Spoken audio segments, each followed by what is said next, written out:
This story is about a river. I was born in this small town in Bosnia and Herzegovina. The name of the town was Konjic. I was actually born in a bigger city called Mostar. Both of these cities, towns, are connected by this beautiful river. The name of the river is Neretva. Neretva is a name that comes from the old Illyrian language, or the people who used to live at that area of the Balkans, just across the sea from Italy. It's the space between, Italy and Greece that nobody knows about. Uh, Neretva also has its origin in the Celtic language, which means heavenly water or something like that. It's a river that connects us and divides us. I will start with a translated, version of the song in English. The river. A river sleeps peacefully here on my wall, green in the winter, spring, and fall. Maybe even now she's waiting for me, but I cannot go, my eyes are sleepy. We are drowning slowly into an uneasy sleep, into all that today did not get us for real. Maybe tomorrow will bring us the hope to you and to me and to our home. Hey river, why are you running away? Come to me and save me from this dream. It is a rough translation of my own song, of course, and I did not write an English version of it. I might in the future. I think the reason I didn't write the English version of it is because the river is actually dedicated to my brothers and sisters still living in Bosnia and Herzegovina, still struggling to cross that river. There is a bridge in my hometown, Mostar, the old bridge in Mostar, which was about 500 years old, and it was destroyed during the last war in the Balkans.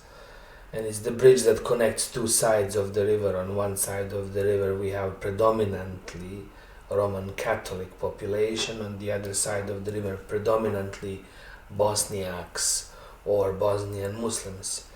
Excuse me. My family is mixed. I have people from all sides of the river.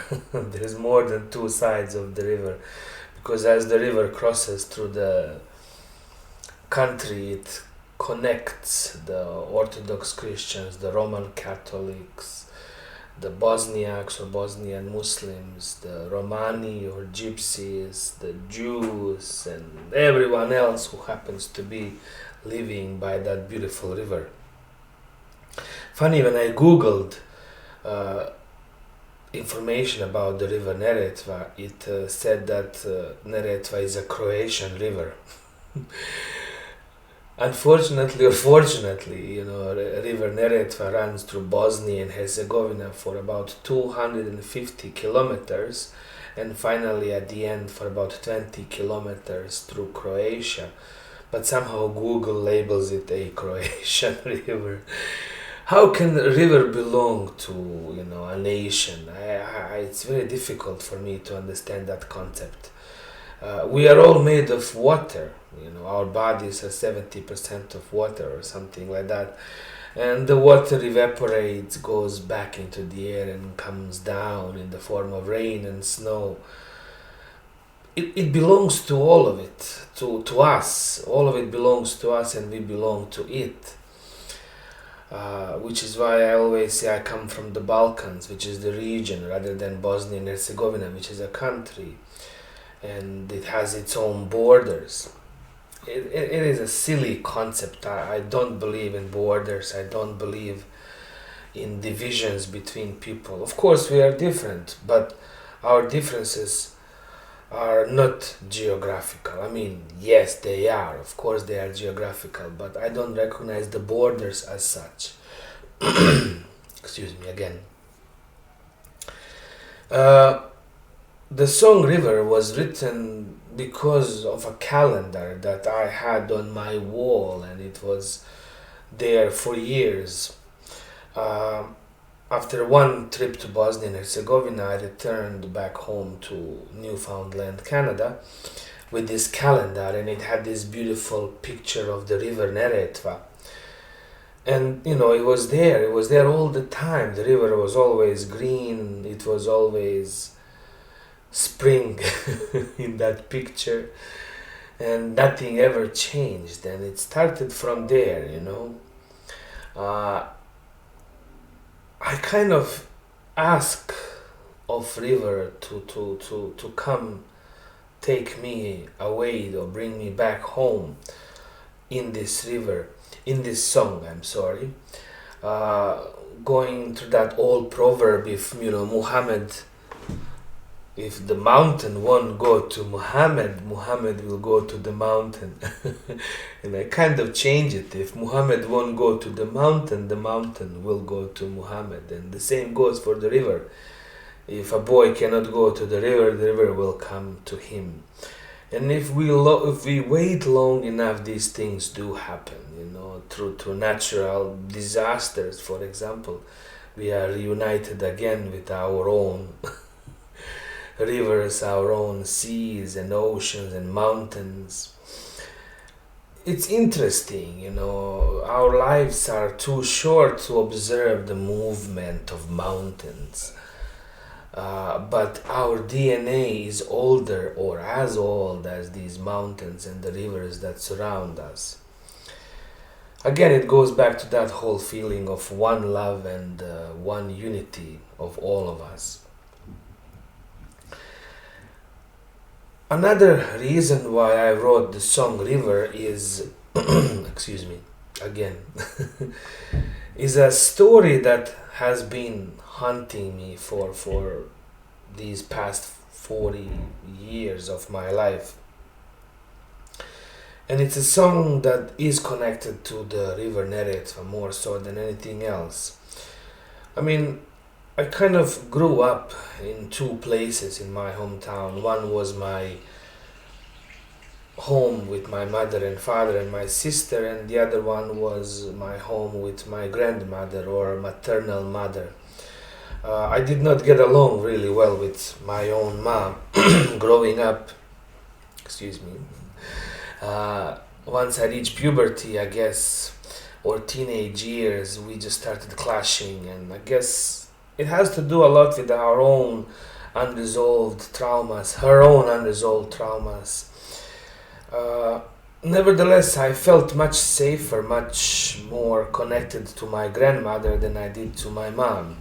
So most weekends I would go visit my grandma, and we would watch these Western movies together because she was a big fan of John Wayne.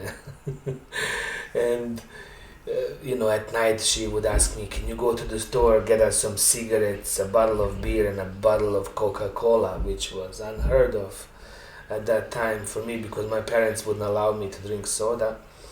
So we would kind of have that beer and that Coca-Cola, and she would smoke cigarettes and watch John Wayne in her apartment. The room I was sleeping in was looking at the river. So at night I would be, lying in my bed and listening to the river. And there was this huge tree that would pass the third floor of the building that we were in. And you could hear at night, the wind and the leaves, the breeze, going through the tree and the river in the background. And every night at 3:05 there would be a train passing across the river going from Bosnia down to Herzegovina and all the way down to Croatia, following the river Neretva. And to this day, one of the greatest train rides ever is through my hometown and all the way down to Herzegovina, following the river Neretva. It's such a beautiful scenery. Later on, Neretva becomes a big lake, which is an artificial lake, but it's stunning. It's stunning. It's a beautiful place to grow up. Again, back to these two homes and how different they were. For example, the river by my parents' place, which was only maybe a mile upstream, was narrow and fast and deep. And I learned how to swim there, which was an amazing adventure, because once you go swimming there, once you learn to swim there, you can pretty much swim anywhere else in the world. However, you cannot develop a style of swimming because it's more like a survival style. You just have to go as fast as you can just to cross the river to get to the other side where there's a beach. So from my own apartment, I could see the beach, but in order for me to swim across, I would have to go upstream for a little bit and then swim fast so I can hit the beach on the other side. A lot of times the river would take you further down and people on the beach would be looking at you and kind of like cheering you on, making sure you get across, or laughing at you because you can't get across. There were so many good memories, at that place. And growing up, of course, was so fun for all of us. Unfortunately, there were also a lot of accidents that happened because of the nature of that river. Just a mile down the road where my grandmother was staying, the river becomes wide, slow, and shallow. It's completely different, We used to go fishing there. Our favorite spot for fishing was right by the sewer, where all the water would come out from the buildings into the river, of course, and the fish would somehow gather there. So it was a good place for fishing. Also a good place to play football. We used to play football there a lot, and so many times the ball would just go into the river and we would try to go catch it. So many of these footballs just went down the river all the way to Croatia, I'm assuming, or some other place. But we never saw them again. The story that I wanted to share with you in this particular video, which is already way too long, is about a childhood memory that happened, and it kind of affected the whole city. Again, growing up in my hometown, we were all kind of close together. It was a small hometown and river was a big part of it, so all our stories are somehow connected to that river. One of the most tragic stories that ever happened, or that I know of, there were so many unfortunately, happened to my friend's family. And a lot of times I asked myself whether I should share this story or not, because it kind of infringes upon other people's privacy, but it has been with me for so long that I knew that at one point I would share it whether I wanted or not. My friend had two young sisters who also lived with him by the river, and there was this beautiful place near one of the bridges where the kids would go and play. One afternoon these two sisters were playing there, and one of them, the younger one, slipped and fell into the river and started panicking. Of course, the older one was coherent enough, I guess, or present enough to go after her and grab her and pull her out of this river. Unfortunately, as she was doing this, as she managed to bring her sister to the shore so she can grab onto something, she herself fell in and the river took her away. I remember that at the same place my friend and I used to measure the speed of the river. Our teachers told us if the river goes more than 3 meters a second, if it's that fast, then it's a mountain river. So we had to measure, the speed of the river. We found some cork somewhere, and we would throw it down the river and measure how fast it goes. And we did discover that the river went 3 meters a second. So it was a mountain river in our hometown. The news of my friend's sister accident traveled so fast, and the whole town was, by the river trying to find the body. We started our search, rescue missions, and it was difficult because we couldn't really find the body for days. There was no news of it. The whole town was in shock, in sadness.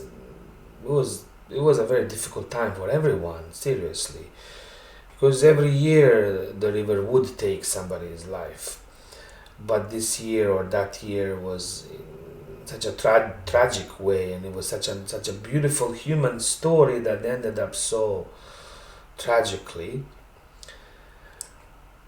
that it just kind of made a huge imprint on us that particular year. Few days later, maybe even a week or something like that, we were in a math class studying mathematics with our teacher Mileva.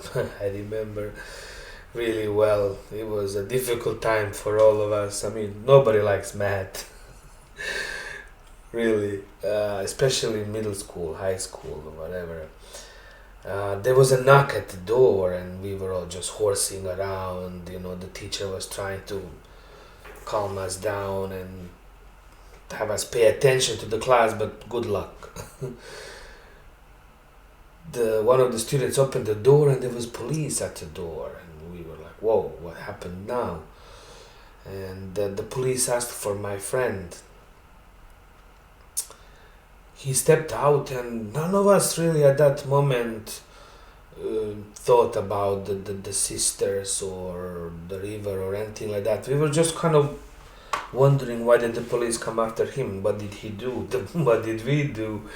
Because we were kids. We did a lot of crazy things at that time, and he came back in a few minutes later, and the look on his face is something that I will never forget.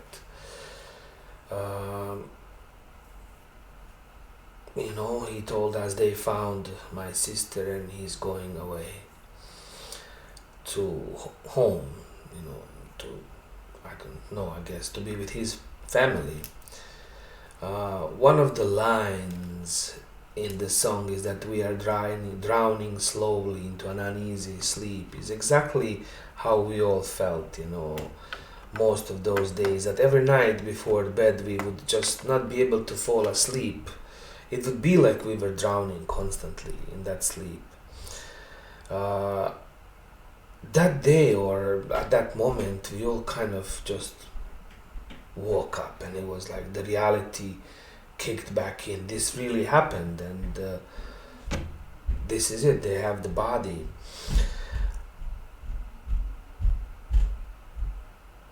Second part of this story is connected with my grandmother and me staying there. One of my first loves. I started falling in love very early, even in kindergarten. So by elementary school and middle school and high school, I was already an expert in love. I'm kidding, of course, but there was a girl who lived across this hallway from my grandmother's apartment, and she was my first serious love. I have no idea where she is now. Because of the war, we separated. She went different ways. We were kids at that time, and we just played and fooled around.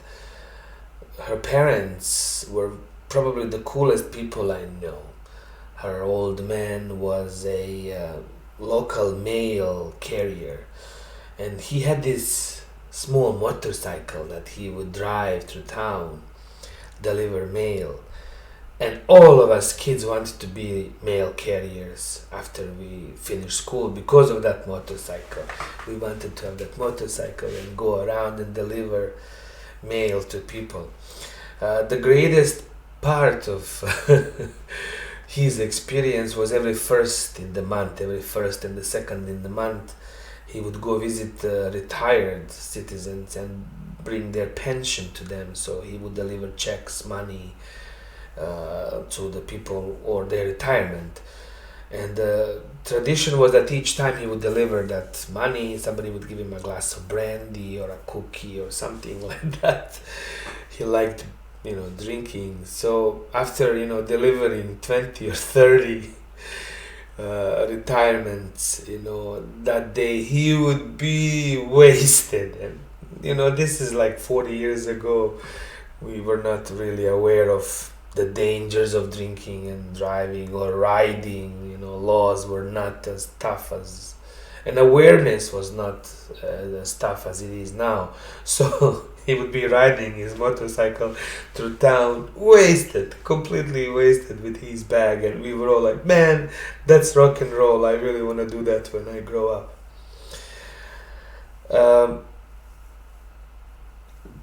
The name of the girl that lived there was Dragana, and the name of this man was Angelko. He was such a cool man, and I remember fondly his family so well, and this girl that kind of, was a big part of my growing up. Unfortunately, during the war or before the war, they went away, so we never saw each other again. Such is life. He was the man who actually saw the body first. He was also a fisherman, like everybody in my hometown. Everybody was a fisherman in my hometown, and everybody would go fishing, and any free time they would spend by the river, of course. So one evening he was standing by the river, and he saw the body in that shallow part of the river where my grandmother was staying. And without any kind of hesitation or anything like that, he decided to go get the body himself, So he went over the handrails that were there and tried to jump into the river. Unfortunately, one of his feet got stuck in between the handrails, and as he jumped off into the river, his leg broke. His foot and half of his leg stayed in that handrail, and the rest of the body went into the river to go after the girl or her body, and he managed to grab onto her, but I can't imagine to this day the pain, that sight, the people who were there.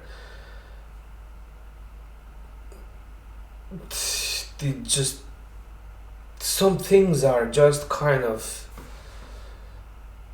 impossible to explain, to comprehend, or to overcome in many ways.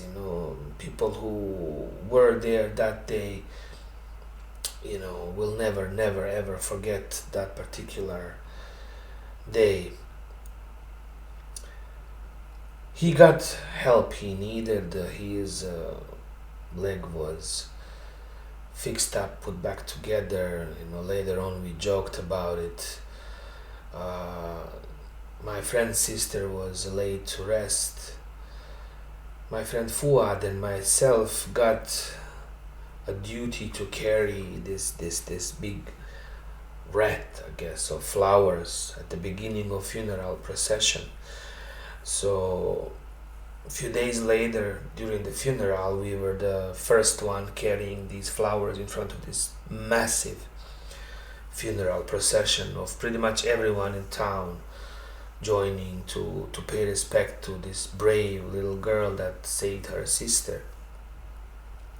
Everyone had Angelco in mind and the incident or accident that happened to him. We knew that he was going to get better, and we knew that we would be okay. Because life goes on just like that river. It just goes, it goes. You cannot jump in the same river twice. You have to keep swimming, to get to the other side, or don't jump in. That is life. I remember clearly, and it speaks so much of my own childishness. Child, I don't know what the expression is. Being childish, right? Immature. Fuad and I were dying of laughter while carrying this wreath in front of this funeral procession, because Fuad kept showing me his tongue that had some kind of breaks in it, and it was such a unique tongue that I had never seen anything like it, because everybody has this normal tongue, but his is all broken into pieces and whatnot. And when he showed it to me that day, I started dying of laughter. Like, my God, how is this possible?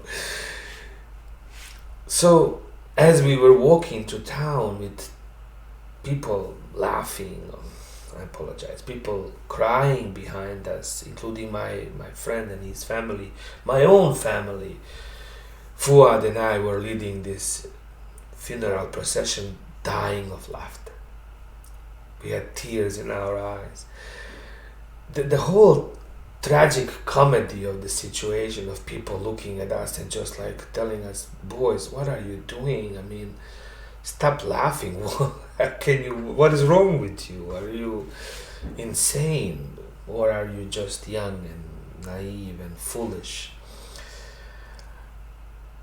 I have no really words to explain everything that really happened, because in my mind it was Dragana. It was my first love, first major love. It was her father, who was in hospital undergoing surgery, my friend Fuad and his shenanigans and his craziness with his body and with body language, that just shows us how beautiful life is, how crazy life is, how everything happens at the same time everywhere, just like that movie, everything everywhere at the same time. The love and the hate, the comedy and the tragedy. But it passes. I remember when this Chinese emperor asked his scholars to come up with a sentence that can be used in every particular situation, and he said, or they came up with, "This too shall pass." It reminds me of the river.